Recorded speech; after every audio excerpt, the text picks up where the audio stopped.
Welcome back to the channel. This is the Action Figure Grader, and I've got some more recent sales for the vintage collection on eBay. As you can tell by this thumbnail, there's been some more recent sales of new releases, and of course, people get impatient and paid some big money. We also got some vehicles and some graded items. A pretty decent assortment here of sales for the vintage collection. So I hope that you enjoy the video. Don't forget to leave me a like if you enjoy my content. All right, let's take a closer look here. Let's start off with some earlier TVC 1.0, if you will. We've got a foil General Grievous that looked to be pretty clean indeed, based on the limited photos that were available. It was listed for $125 for this VC17 foil General Grievous. The best offer that was accepted in a make an offer situation was $110 free shipping. Not a bad deal, and that seems to be about the going rate for the foil General Grievous. We've seen a couple of them. I haven't seen any recently, which is why I included this one, but my memory seems to be kind of in that $100 to $125 range for the foil VC17. Sam 70 is a seller up in British Columbia in Canada and has very nice Canadian TVC for sale. And this is his only recent sale. There was a kind of a big furious amount of activity for a while there, but now it's kind of settled down, and there wasn't really any other recent sales from this seller other than this one, which is the VC60 Canadian 501st Clone Trooper. Obviously, this is the original issue, and this one was listed for $120. Best offer accepted on that was $80. So the seller came off about, let's call that $40. So that's about 33% off of the asking price. So keep that in mind if you're checking out this seller. I don't know this seller, never bought from him, but I have heard from a number of viewers of my channel that have bought from this seller and been very happy. So just keep in mind that he took 33% off of the list price, and he apparently has making offers for pretty much everything from the vintage collection. He's got other lines as well.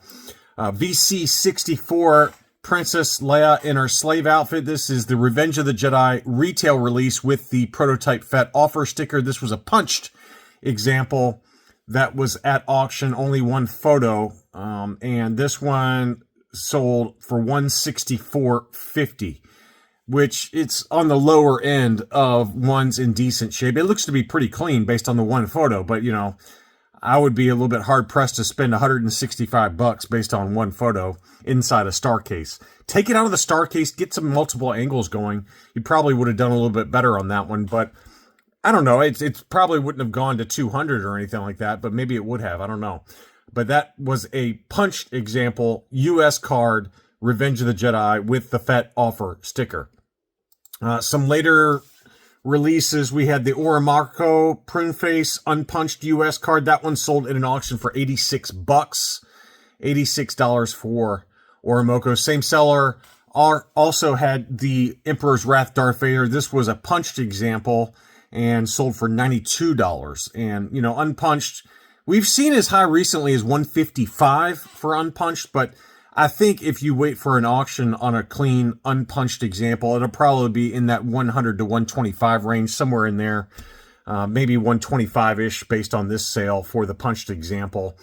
This was the Lost Line SDCC box set from 2012, and it did include the Jar Jar in carbonite. It looked to be pretty clean, and then it also included the entire Lost Line. So that one, it does not show the sold price here, but it was about $600 thereabouts, if memory serves. And it's very annoying because I try to let's see if it'll pull up here. Yeah, see, it doesn't show the sales price here, but it shows it when I'm looking at closed sold listings broadly. So I think it was around $600 for that set. Next up, we had the Rebels team from the Haslab Ghost pack-in. So this is the pack-ins for those 4 figures: Era Syndulla, Ezra, Kanan Jarrus, and then Zeb Aurelius. And we've got those graded in a little while here from another seller that's got some very nice, clean AFA graded examples that sold. So I'll show you those in a little while. But for the ungraded complete set from the Haslab Ghost, these sold for $269 plus $14 shipping, which is a little higher. I mean, in auctions for this set, it's been going kind of $225 to $250, but this was a buy it now for $269. Another interesting sale was just the 4 carbonite blocks from the Haslab Razor Crest, and it sold for $100 free shipping. So that was kind of surprising there. Those are really cool, though. I mean, obviously we remember some of those. I don't know about all of them, but I know some of the early episodes from The Mandalorian included scenes where these figures were kind of encased in carbonite. But I think the first one and the third one, I don't know if the second and fourth ones are, if they actually showed those in the episodes or not. I can't remember, but that was pretty cool to see those sell. And I don't know why those sold for $100. I don't know if they just, somebody wanted extra carbonite blocks for their display or what, but those do tend to go for a lot of money for just the carbonite blocks.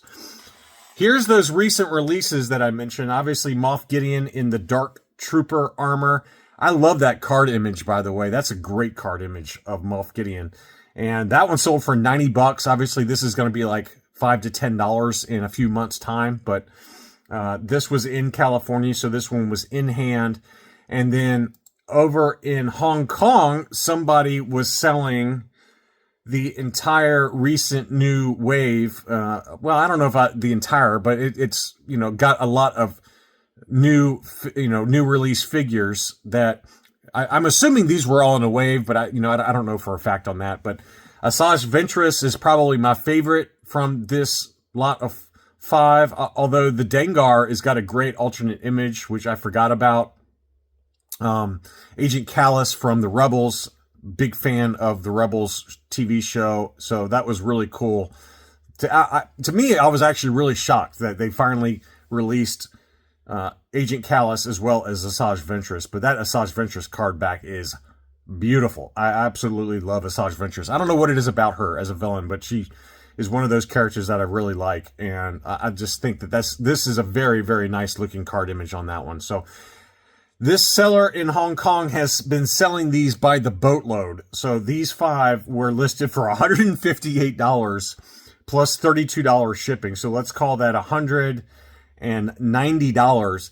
And this seller sold 3 different sets for this particular wave. So that's a lot of money, but again, we've talked about this numerous times that people just get impatient and they want to get them, and it's standard shipping from China. It's not even like the e-packet, expedited shipping that the prototype, first shot prototype Jabba the Hutt seller uses. I have no idea how long it takes to get these. If you happen to be one of the buyers of this particular set, you probably wouldn't admit it in the comments because of the drastic overpay, but if you did, I would love to know how quickly they arrive, relative to just being patient for a month or two and getting them here in the U.S. But I get it. I mean, I'm not criticizing anybody that decides to spend their money on these early releases for big money. I just find it really funny because I think that these will all be relatively inexpensive in the grand scheme of things over time.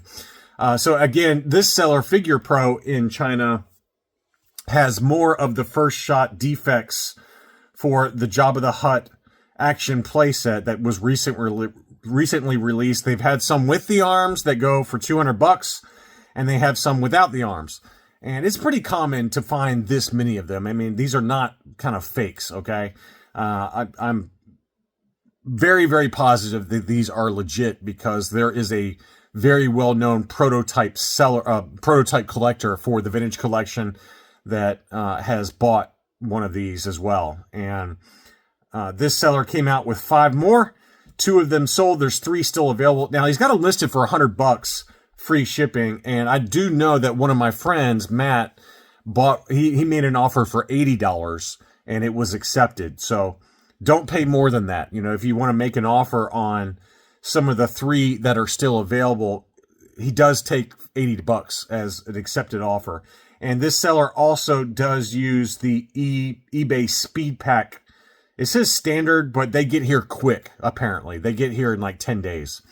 And I know a number of you are going to be sending some of these, as well as the ones with the arms, off to Collector Archive Services for prototype grading. I'm really looking forward to seeing what they look like, but it is very expensive to grade prototypes, either with CAS or AFA. But I know CAS, I think, charges like $250 to grade it. So you're spending, 3 or 4 times what the actual cost of the item is, which is not terribly uncommon, right? For, even for mint on cards or loose graded figures, it can be very expensive to grade this stuff. But I do think that this is a really cool piece of collecting history. And it's hard to get prototypes. We've talked about this, of course, that it's hard to get prototypes for the vintage collection. Most of them are snapped up from private collectors, and they have ends to some of the factory engineers and things like that at Hasbro, so they get first dibs on them. It's just really tough to get a hold of them. So those did sell for, 2 of them did sell at, anywhere from $80 to $100, and there's 3 still available. Some vehicles that sold recently, yet another TIE Interceptor sold. This was an Amazon exclusive and continues to be selling consistently for about $300, and it's moved up. This is one that has moved up despite maybe some softening in prices for the vintage collection overall. The TIE Interceptor, Amazon exclusive TIE Interceptor, is very pricey, and a year ago it was like $250, $220 even. And now, very consistently, this one is selling for $300, and that one had free shipping. In an auction, the Y-Wing Fighter, this was, I think, a Toys R Us exclusive. That one sold for $122.50. This box did have some edge wear to it, though. You can see above the Return of the Jedi logo, it had some sticker or some wear to the edges and on the left-hand side there. So this is the back of the box, but because the front has the Toys R Us sticker on there.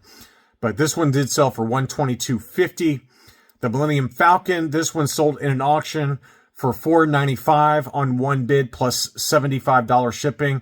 It did have a little bit of damage in the right-hand corner, which is probably why it sold for that. We've seen some prices closer to $700, so free ship. I think the last one we saw was $700 free shipping. This one was $495 with $75 shipping, which is still less because of the damage to that corner.